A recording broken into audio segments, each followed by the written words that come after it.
I was at the beach one day and I didn't have anything to do but walk on the beach. And I saw one guy metal detecting and I saw another guy fishing. And I was like, I need to do one of those things. And I bought a metal detector like a month later. My name is Darren and I work in education as a instructional coach for math and science. I probably go metal detecting, I mean, at least every week, but probably more, more like 2 to 3 times a week. I try and find places that are old, basically. There's a pretty good website that shows aerials, old aerials of a city. And so I'll go to this website, I'll find the park that I'm thinking about detecting, and I'll go back in time to like the 1950 map, the 1950 aerial, and I'll see if that park was still there. So I'm looking, like if I see a baseball field, I'm looking to see, can I still see like the marks of the first and the second and the third base on this old aerial photograph. And if I can see there's been a baseball field in the same spot for like 50, 60, 70 plus years, I'm definitely going there. So I was leaving work one day, and on my drive home, I drive by this old park in Sacramento, and I saw these construction fences around half of the park, and it had been scraped. All the sod had been scraped on half of this park, probably down like 4 or 5 inches. With a park demo like this, you really want to be the first one on it. That's the goal, because there's actually like a community of metal detectorists that like they research this type of thing. They hit it right away. I think I got there. It's probably getting dark. It was around like 8 o'clock, and I went into this demo.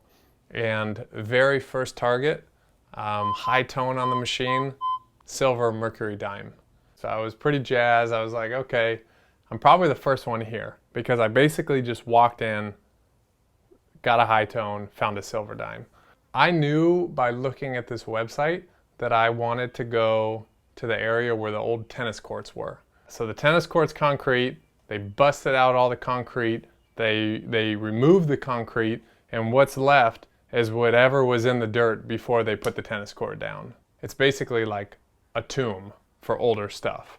I go over to the tennis court area, and right away, again, high tone, and pick up this coin. It's quarter size, it's super crusty, but I think I can kind of see an eagle on it, and I'm pretty sure that I found my first seeded coin.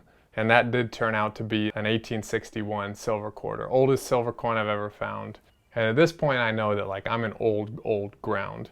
Probably the oldest ground, actually definitely the oldest ground I've ever been in. I'm there for about 2 hours.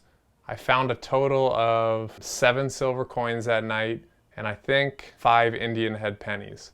Now, one thing that I forgot to mention was that I got a couple other good signals in this tennis court area, but I couldn't get to what the object was. So I had my digger, which is a pretty tough tool, but the ground was super hard because it was basically packed rock that they had laid the tennis courts on top of. And so if something was down a few inches, I couldn't get to it because it was the ground was so hard. Next day, for some reason, I did not set my alarm to get up early. I don't know why, but I slept in. I was happy about the hunt the night before, and I don't think I left the house before like 10:30 in the morning. And so I left the house. I drove back over to just take a look at it, and there were, I think, five guys metal detecting in this park demo, and I was so pissed at myself for not being out there like at first light. What I decided to do is, since the ground was so hard, I went up to a mining shop and I bought a pickaxe. So I went out to the demo later in the afternoon. By that time there were, I think, like 7 guys out there hunting. And I figured it was pretty picked over, but I went out there. An hour or 2 went by. There were maybe like 2 guys left at the demo with me.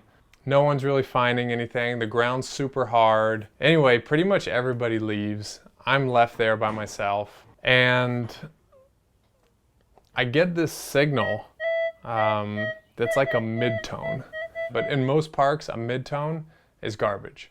I'd say 95% of the time, if I'm at a park and I get a mid-tone, I just ignore it and I move on.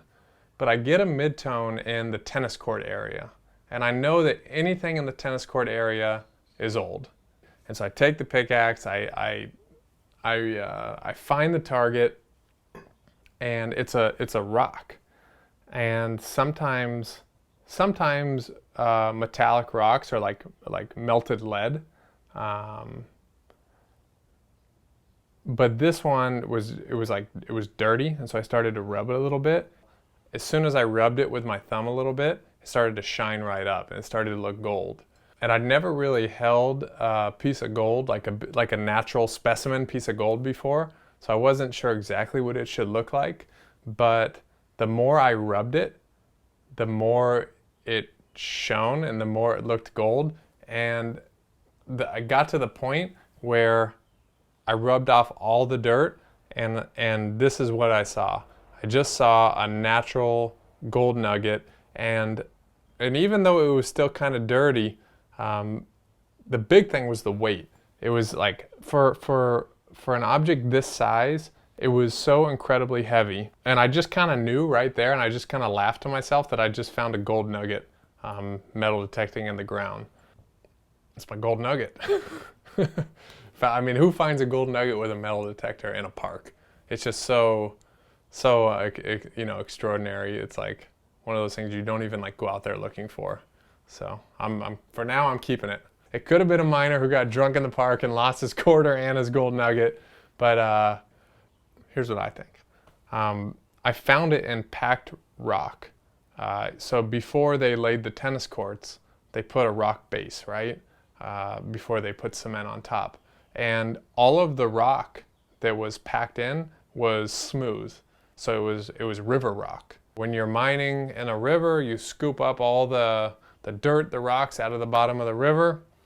The tailings are everything that you dispose of, all the big rocks and all the non-gold in the river.